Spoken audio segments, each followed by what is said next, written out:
بسم الله الرحمن الرحيم. الحمد لله والصلاة والسلام على خير خلقه محمد وآله وأصحابه أجمعين. السلام عليكم ورحمة الله وبركاته. محصلین عزیز، درس هفته ششم ما و شما از مضمون نظام سیاسی اسلام هستند. خداوند ما و شما را همگی از ویروس کرونا در امان نگاه بکنه و خداوند بکنه که کسایی که مریض هستن اونا را خداوند عاجل شفا بده و کسایی که روغ هستن خداوند اونا را در حفظ و نگاه بکنه و خداوند کسایی که از این مرض وفات شدن به اونا خداوند بالایش رحم بکنه و مغفرتش نصیب بکنه و خداوند از این مشکلاتی که امت اسلامی و خاصتا افغانها ما و شما هم رایش روبرو هستیم ما و شما را نجات بده و کشور ما و شما در یک فضای صلح آرام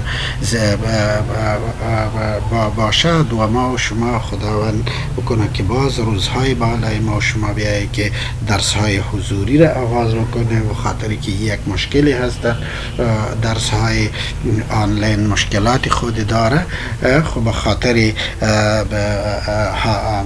رفع این مشکل که عالم شما هم رایش روبرو هستیم تا وقتی ما شما ضایع نشوه یک برنامه را آغاز شده. درس هفته ما و شما قوه های سیگانه نظام سیاسی اسلام هستند. قبل از این شماره های تماس ما اینجا محصلین عزیز هستند. شما میتونین از همین شماره ها با ما در ارتباط باشین. 077 511 95 و شماره اتصالات 078 77 366 31 و ایمیل ادرس است میاخیل 222@gmail.com. هر قسم که شما هستن بودن در شماره اتصالات ما وایبر ما هستن و همچنان ایموی ما هستن و همچنان در این شماره ما واتساپ ما هستن. شما میتونید نظر طریقی که با شما هستن بودن ارتباط بگیرین، سالهای خود را مطرح بکنین. انشاءالله بنده اسدالله میاخیل در خدمت شما هستن. شما میتونین کتاب را از کتابخانه چرا بگیرین از که پوانتون بگیرین و هر چیز که با شما قوه سیگانه نظام سیاسی اسلام را محصلین عزیز گفتیم دولت اسلامی دارای 3 قوه می باشد یا از 3 دولت اسلامی از 3 قوه تشکیل می باشد. از 3 قوه تشکیل می باشد: قوه اجرایه یا حکومت، قوه مقننه یا شورا و قوه قضاییه یا عدلیه برایش میگه. از این 3 قوه یک دولت تشکیل می شود یا یک نظام سیاسی تشکیل می شود که ما میگیم که قوه اجرایه هستند که ما و شما هم حکومت را بشناسیم. حکومت چی هستند؟ قوه اجرایه هستند، کسایی که اجرا میکنه پسند که تشریح میآید.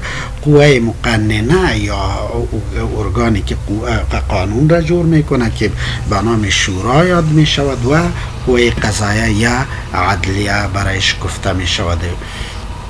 میان به این که قوه اجراییه یا حکومت اونا کی هستن در ما و شما حالی که میگیم که حکومت چی هستن او را انشالله ما و شما قوه اجرایی یا حکومت. قوه اجرایی در حکومت اسلامی عبارت از امیر، خلیفه، هیئت وزرا یا کابینه، والیان و تمام اراکین دولت به شمول ورسالها و ارگانهای امنیتی می باشد که مسئولیت اجرا و تطبیق امور کلی کشور به عهده دارد. تقریبا عین همین چیز در دولت های غیر اسلامی و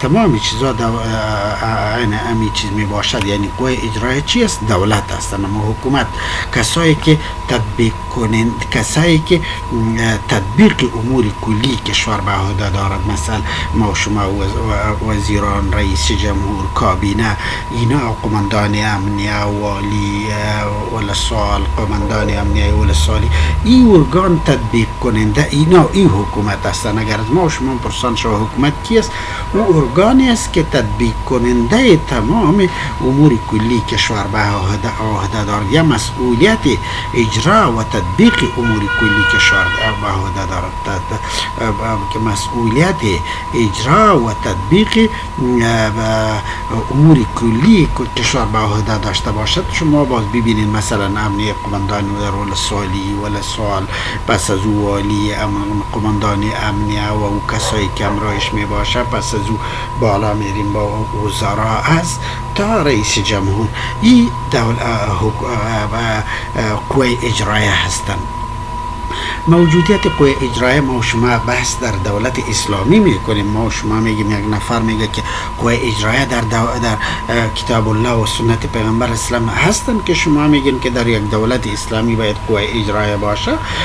در در قوه اجرایه ذکر شده، کدام جای آمده که قوه اجرایه در کتاب الله ذکر شده باشه، در سنت پیغمبر صلی الله علیه و سلم قوه اجرایه ذکر شده باشه؟ ما میگیم بله، قوه اجرایه که اونا اجرا کننده و تطبیق امور کلی کشور به عهده داشته باشند، بله این ذکر شده در قرآن کریم و سنت نبی صلی الله علیه و سلم از احکام حقوقی و مدنی، جزایی و سیاسی مملو می باشد و تطبیق این امور به عهده قوه اجرایه می باشد. ما اگر قرآن کریم می بینیم، اگر سنت پیغمبر صلی الله علیه و سلم را مطالعه می کنیم، ما می بینیم که در او احکام حقوقی انسان ها هستند، حق مظلوم از ظالم باید گرفته شود، حق رئیس جمهور، حق رعیت و این تمام چیزها حقوق که هستند، جزاها که داده می شود، دست دزد قطع می شود، شراب خور را به دور زده می شود، زانی را یا به دور زده می شود، یا مجازاتی که می شود، حق مظلوم از ظالم گرفته می شود، این تمامش در شریعت اسلامی هستند. تطبیق کننده اینا کی هستند؟ تطبیق کننده این قوه اجرایه می باشد. از قوه اجرایه در کتاب الله و سنت رسول به 3 نوع تعبیر شده. ما شما گفتیم که قوه اجرایه عبارت از امیر است، خلیفه است یا پادشاه، هیئت وزرا هستند، امی که کابینه برایش میگه، والیان و تمام اراکین اینا هستند. این قوه اجرایه هستند. این قوه اجرایه در کتاب الله و سنت پیغمبر اسلام ذکر شده، به 3 نوع ذکر شده. که کدام ها هستند؟ ما میگیم که این در قرآن کریم ذکر شده. بله، قوه اجرایه در قرآن کریم ذکر شده، در احادیث پیغمبر اسلام ذکر شده. اول اداره امر بالمعروف و نهی از منکر. اداره امر به معروف و نهی از منکر، این در قرآن کریم هستند. ما شما میگیم که از 3 نوع ذکر شده. 2 اولو الامر ذکر شده و 3 وزرا ذکر شده. در ما شما گفتیم که اینا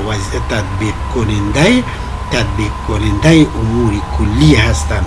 نو در امور کلی ای باز به 3 نوع در دین ما شما ذکر شده یا در شریعت ذکر شده. یکی اداره امر بالمعروف و نهی عن المنکر ذکر شده، یک بحث. 2 اولو الامر ذکر شده، صاحبان امر به معنایش. و 3 وزرا ذکر شده. اول که میگیم که اداره امر به معروف و نهی از منکر ذکر شده، پیغمبر صلی الله علیه وسلم میگه لا تأمرن بالمعروف و تنهون عن منکر او لا یوشکن الله ان یسلط علیکم عذابا من عند الله او کما قال رسول الله. پیغمبر اسلام میگه که شما امر بالمعروف میکنین، امر به نیکی میکنین به مردم، نهی به مردم را از بدی ها را باید منع بکنین. اگر این کار نکنین قریب هست، نزدیک هست که خداوند بالای شما عذاب بیاره. از طرف خود باز با حدیث طولانی از دعاها را میکنین، دعاهای شما را قبول نمی شود. شما هم اصلا امر بالمعروف و نهی از منکر گپداری هستند که شما باید امر بالمعروف و نهی از منکر بکنین و اگر نکردین این کار را خداوند بالای شما عذاب میاره. دیگه احادیث زیادی در امر بالمعروف و نهی از منکر ذکر شده که باید این کار را بکنین. دوم گفتیم، یکی گفتیم که قوه اجرا سین نوع ذکر شد. امر بالمعروف یک مثلا یک چیزی با مردم امر کردن، با از اینا خواه با اونا به امر کرد. سلام علیکم. چیزی دوم مثال محصلین عزیز ببخشید که با ما از تلفن ها زیاد زنگ میآید، بعض وقت درس قطع می شود و بعضی وقت کمی شاید در رابطه چیز مشکل پیدا شود. خب به هر حال ما گفتیم که اداره امر بالمعروف بود و اولو الامر یا صاحبان امر و وزرا ذکر شده. اداره امر بالمعروف حدیث را به شما ارائه کردیم و اولو الامر یا ایها الذین آمنوا اطیعوا الله و اطیعوا الرسول و اولی الامر منکم. اینجا اولو الامر آمده، صاحب امر، کسایی که شما اطاعت خداوند بکنین، اطاعت پیغمبر صلی الله علیه و سلم را بکنین و کسایی که به شما امر میکنند، امیر هست، پادشاه هستن، خلیفه هستن. اینجا اولو الامر ذکر شده در آیت 59 سورت نساء. ایره ما و شما یاد میکنیم انشاءالله. و در چیزی دیگه که به شما ذکر می شود، وجعل لی وزیرا من اهلی. در صورت طه حضرت موسی علیه السلام وقتی که میگه وجعل لی وزیرا من اهلی، و ما یک وزیر را به خداوند میگه مقرر بکنه از اهل خودم. اینجا ذکر وزیر آمده و وزیر ما و شما گفتیم یکی از اشخاص اداره های دولت هست، از قوه های اجرایه هستن. نو این سه بخش را از قوه اجرایه در قرآن کریم احادیث ذکر شده. اولو الامر ذکر شده، امر بالمعروف و نهی عن منکر ذکر شده و وزیر ذکر شده در بخش های چی دوم قوه عناصر دوم قوه اجرای عناصر قوه اجرای چی هستن؟ یعنی قوه اجرای از کدام چیزا ما گفتیم پیش ذکر شدن، اینجا فقط کمی تفصیل هستن.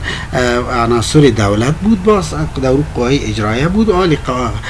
از عناصر قوه اجرای چی است؟ رئیس دولت یا قوه اجرای چی جور شده؟ رئیس دولت است که او را هر نامش که ما شما میگیم، امیر میگیم، خلیفه میگیم، امیر المؤمنین میگیم، بسان این نام ها میآید و پادشاه میگیم.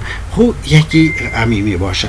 دوم هیئت وزرا یا کابینه می باشه، که کابینه می باشه و کابینه وزرا و سوم والیان و تمام ادارات و سازمان هایی که وابسته به حکومت می باشد. این بخش سوم این سی عنصر است و اجرای می باشد.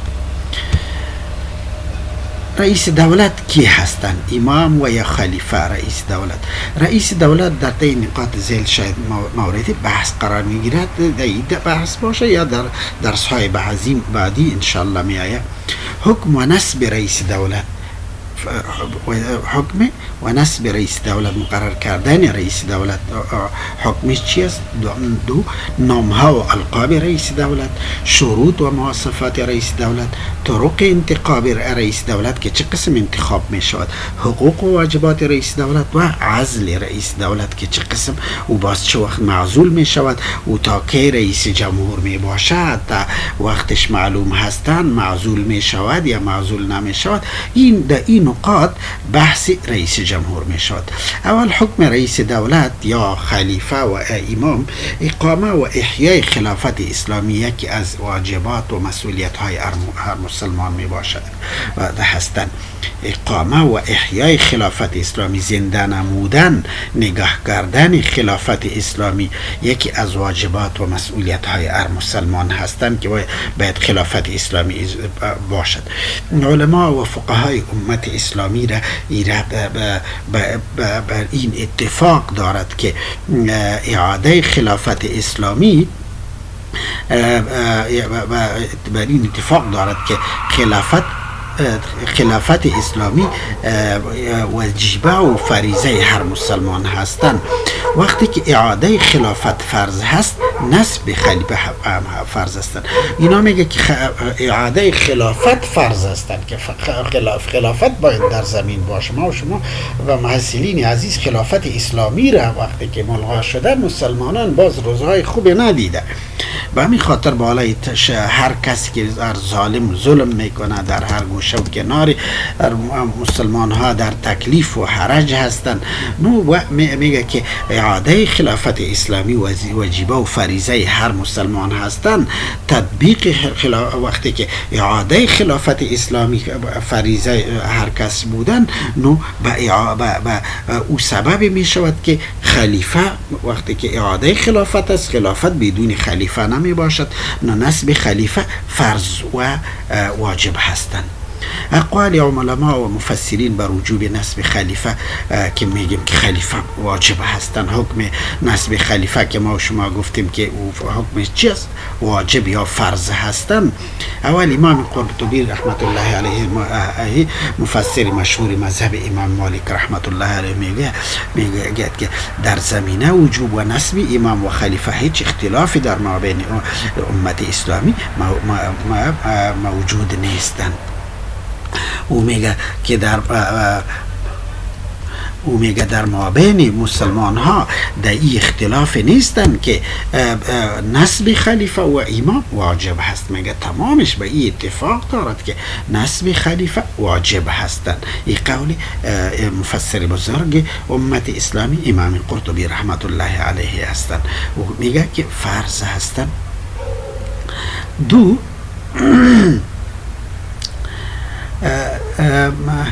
علاءالدین کاسانی رحمت الله علیه یکی از علمای مشهورترین فقه مذهب حنفی هستند. این امام بزرگوار امت اسلامی میگه من که به مصنف کتاب بدایع و صنایع، یک کتاب مشهور در فقه است، بدایع و صنایع در شریعت تدریس می شود کم باز در استاری بخش های زیادش در فقه و قانون خوانده می شود به نام بدایع و صنایع. کتاب مشهوری هستند از علمای ماوراء النهر بغداد و جای هستند. او میگه که نصب خلیفه میگه نصب و تعیین امام و خلیفه فرض هستند. نصب و تعیین خلیفه میگه فرض هستند. او میگه در این شک نیستن که خلیفه باید تعیین شود، خلیفه مسلمانان باید موجود باشه. فرض هستن. اگر نبودن میگه اونا دلایل خودی میگه ما ضرورت اگر دلایل اونا را تقدیم میکنیم میگه بحث بسیار طولانی میشود. ما و شما فقط او بخش را میگیم که من حیث کل بحث میکنیم که قول امام از مذهب امام مالک رحمت الله علیه از یک عالم بزرگ امام قرطبی سب قولش ذکر کردیم. دوم از مذهب امام احمد، مذهب امام ابو حنیفه رحمت الله علیه از علامه کاسانی رحمت الله علیه در فقه زیاد مسائل دینی ما و شما بالای قول امی عالم بزرگ امت اسلامی برپا می باشد. ما و شما اکثریت فقهش مسائل فقهی از بدایع صنایع میگیریم. او میگه که نصب و تعیین امام و خلیفه فرض هستند که هر شخص مسئولیتی داره که ما باید خلیفه داشته باشیم، امیر داشته باشیم. و این حتی در پادشاه و در رئیس جمهوری مسئله هستن. اگر ما و شما فرضاً محصلین عزیز پادشاه و رئیس جمهور نداشته باشیم طبعا نظام نیستن. و دلایل دی بسیار زیادی هستند که فرض هستند، نصب تعیین خلیفه فرض هستند. ما و شما وقتی که پیغمبر صلی الله علیه وسلم وفات شدن، اولین کار صحابه که کردن تدفین در باره تدفین پیغمبر اسلام، در باره نماز جنازه پیغمبر اسلام، در باره کفن پیغمبر علیه السلام، در باره که کجا دفن شود، به مکه برده شود یا در مدینه منوره برده شود که نماز جنازهش بکنه، غسل و مسائل را بحث نشد. اولین چیزی که بحث شد میگه اول باید خلیفه تعیین شود، اول ابوبکر صدیق رضی الله عنه تعیین شدن، پس از اون مسائل بعدی حل شدن که نماز جنازهش کی ادا بکنه، کجا نماز دفن شود، تعدادی از اختلافات با میان علی الفور آمدن که خلیفه کی باشه و شما سیرت را معاصرین عزیز مطالعه کردین، خلیفه کی باشه در این جنجال بود که پیغمبر علیه السلام کجا دفن شود. اهل مکه می گفتن که مکه باید برده شود، اوجا حرم هستن، فضیلت حرم مکی بر نسبت به مدینه منوره بسیار زیاد تفاوت داره، اوجا خانه کعبه است و پیغمبر علیه السلام از مکه مکرمه بودن، دلایل زیادی بودن که پیغمبر علیه السلام اوجا برده شود. مهاجرین گفتن که اهل مکه خو از مکه بیرون کرده، اینجا باید دفن شود، این مسئله بزرگی بودن. دیگه تعدادی از صحابه می گفتن که به فلسطین باید برده شود، اوجا ارض الانبیاء. محصلین عزیز، به فلسطینی که از ما و شما از امت اسلامی از مسلمان ها او یهود را گرفته، او یک عضو اساسی ما و شما اونا را گرفته، او را ارض الانبیاء میگه، زمین انبیاء، یک سلسله طولانی انبیای بنی اسرائیل در بیت المقدس و در فلسطین تیر شده. تعدادی از صحابه میگفتن که پیغمبر علیه السلام باید در بیت المقدس دفن شود. یک اختلاف بزرگی بودن که در مابین صحابه، حتی ای شما را در جریان هستین که حضرت عمر رضی الله عنه شمشیر را کشیده بودن که کسی نمیتونستن بگویه که پیغمبر علیه السلام وفات شده، اقدر بالایش تاثیر کرده بودن. لیکن این تمام چیزها وقتی حل شد که اول خلیفه تعیین شد، یعنی از تمام کارها، از تدفین و از جنازه و وفات پیغمبر علیه السلام که یک مسئله بسیار بزرگی بودن، از این صحابه به این جهت متوجه بودن که اول ما باید یک مسئول و شخص خلیفه و امیر و رهبری داشته باشیم. نو به می خاطر این یک از دلیل، یعنی ما و شما اگر سیرت را مطالعه میکنیم به وجوب خلیفه، به نصب خلیفه دلالت میکنه که خلیفه و امیر واجب هستند. به می خاطر علامه علاءالدین کسانی رحمت الله علیه میگه که نصب خلیفه فرض هستند. ابن حجر الهیثمی رحمه الله علیه، یکی از مشهورترین فقهای مذهب شافعی رحمت الله علیه السلام، او بر وجوب نصب خلیفه قول کرده. او میگه یعنی ما شما یکی از فقهای امام مالک رحمت الله، مذهب امام مالک رحمت الله علیه، دیگه از فقهای احناف، دیگه از مذهب امام شافعی رحمت الله علیه، او میگه که نصب خلیفه واجب هستند، فرض هستند، مسئولیت مردم است که باید خلیفه تعیین شود.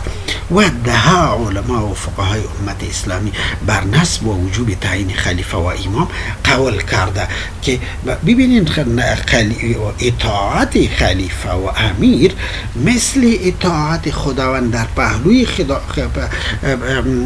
اطاعت الله و رسول ذکر شده. اطیعوا الله و اطیعوا الرسول و اولی الامر منکم و اولی الامر منکم. در پهلوی اطاعت الله، اطاعت رسول، اطاعت امیر فرض هستن و باید امیر باشه، خلیفه باشه. و پیش ما و شما گفتیم که ده امور دین تطبیق نمی شود و کارها برایش معطل می باشد وقتی که ما میگیم که فرض است که حدود تطبیق شود. نو که خلیفه نباشه، امیر نباشه، نو چه قسم حدود تطبیق می شود؟ حدود وقتی تطبیق می شود که ما و شما خلیفه داشته باشیم، ما و شما امیر داشته باشیم، امیر المؤمنین داشته باشیم. او وقت حدود تطبیق می شود. تا او وقت که اونا را تعیین نشده باشه حدود تطبیق نمی شود. که چه قسم میتونیم که حدود را تطبیق بکنیم؟ محصلین عزیز، یعنی ما و شما به این عقیده باید داشته باشیم که موجودیت خلافت اسلامی، اعاده خلافت اسلامی وظیفه هر کس هستن. این نه چند مولا یا چند مردمی نمیگه، این تمام علما میگه که بعضی مردم میگه که با اخوانی ها میگه، با ای تو میگه گپای را میزنه. ما و شما میگیم اعاده و اقلا امی حس امرای هر کس باید باشه که خلافت اسلامی باید اعاده شد. شما باید خلافت اسلامی باشه، ما باید خلافت اسلامی داشته باشیم. و علما و اقوال ما و شما، اگر این اقوال علما از ما و شما از یاد ما و شما میره، ما و شما میگیم که سیرت پیغمبر علیه السلام به این دلیل است، تاریخ خلفای اسلامی به این دلیل هستند که نصب خلیفه فرض و واجب هستند، که ما و شما واقعی وفات پیغمبر صلی الله علیه وسلم او را دلیل میگیریم. محصلین عزیز، درس هفته ششم ما و شما همینجا به پایان میرسه. کمی مختصر هستند به خاطر که ویدیوها اپلود نمی شود. شما را به خداوند لایزال میسپاریم.